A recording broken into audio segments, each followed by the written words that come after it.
Arthur Rank is the place where you go to get by a map on your journey with cancer. It shows you every which way you can go for help and support. If they haven't got it here, they'll get it for you.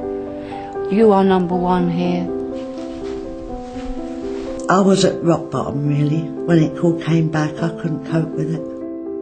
I've been coming off and on for the last 4.5 years. I get myself back up again and have a break. Then I'm down and come back. And without them, I don't know where I'd be, really, to be honest with you. The whole cancer process is very much a roller coaster ride. You have very low lows and you have some very high highs. And I think because of that, you know, you've got to have ideally a team of people who understand that and can support you through that process. They're always there if you want to talk to them, if you want to cry on their shoulder, they're always there for you. They offer me counselling, they offer me companionship, they offer me a place where I can relax, where I can release, and where I've got people who can relate to me as well. And that's important to know that you're not in this boat on your own. It's not just support for myself, it's support for the whole family. And they've always got time for you, always.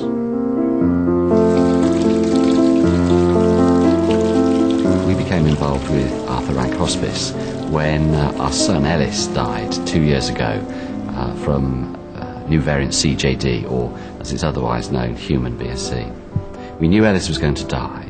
We didn't know how long he had to live. It could have been 9 weeks, it could have been 9 months. But we knew we couldn't care for him to his needs at home, so we had to find somewhere.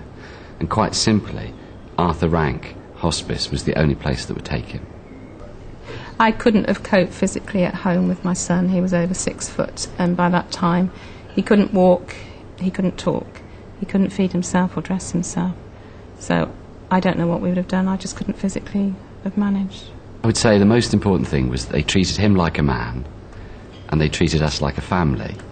They always put us first, but it was as if they were some form of parachute above us or a safety net underneath. That they didn't take away any of the desires we had to help care for Ellis through his last weeks. But yet, if ever we wanted help, we only had to look over our shoulder and they were there.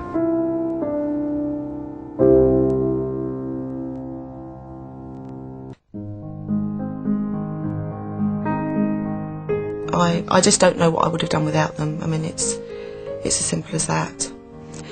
You literally go from being, as William did, a perfectly fit and healthy man, and within a few minutes of being told by the consultant what the problem is, it all changes. It is a very scary journey.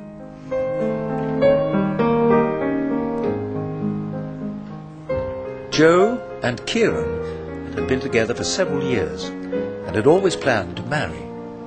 As Joe's illness worsened, Kieran decided to bring their plans forward. There was one day where I just noticed that her breathing had gotten worse, and I didn't think she was going to be with us for too much longer, and made a decision to try and get married. It took place right here in this garden. Joe was wheeled out in her wedding dress on her bed, and we had all our family and friends around us, and everybody pulled together and made it happen, especially the staff at Arthur Rank. We got a registrar here, we got suits from dry cleaners that were closed, we got champagne, we got absolutely everything. We were giving Jo her dream, but I knew that she wouldn't be with us for more than a couple of days. But it was a most spectacular day. It was a miracle, basically, that it all came together. It really was. A few hours after their wedding, Joe died.